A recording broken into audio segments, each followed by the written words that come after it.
जज साहब बार बार कहते रहे थे हमारी तनख्वाहें काट के इलेक्शन करवाने। 20 अरब ज्यादा तो है नहीं है। हाँ जी। तो सरकारी मुलाजमों की तनख्वाहें जरूर काटनी है। आपने बड़ी अयाशी करवाई है, जर्नलिस्टों को आपने प्लॉट दिए, जजों को, जर्नैलों को।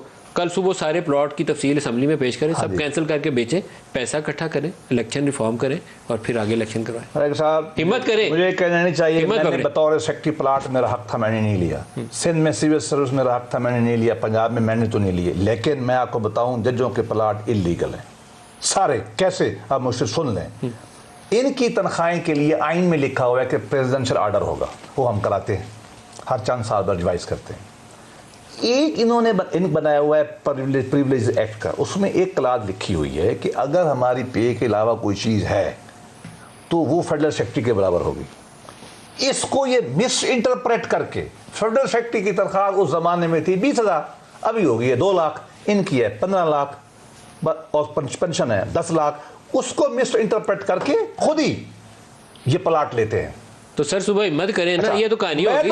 सुबह लिस्ट पेश करें। चलो अच्छा, रातों को जाते हैं गुलजार साहब, मैं बता रहा हूं आपको, गाड़ी में बैठे कहां जाते E12 में गए। अच्छा, जाली प्लाट क्रिएट हुए 20 साल बाद। मैंने एक रेट किए मुआकिफ अहमद सेक्रेटरी के नाम से कि यार ये प्लाट क्रिएट किए आदम ने, आदम जो सेक्रेटरी था प्राइम मिनिस्टर का, और उसने कहा ये 2 साल पहले 3 साल पहले, ताकि ये जजों को खुश करो। रात को गए गाड़ी में, वो कहने लगे कि सेक्रेटरी को तो 50-60 का है ना, 50-90 का, हमें बड़े प्लाट दिए जाएं।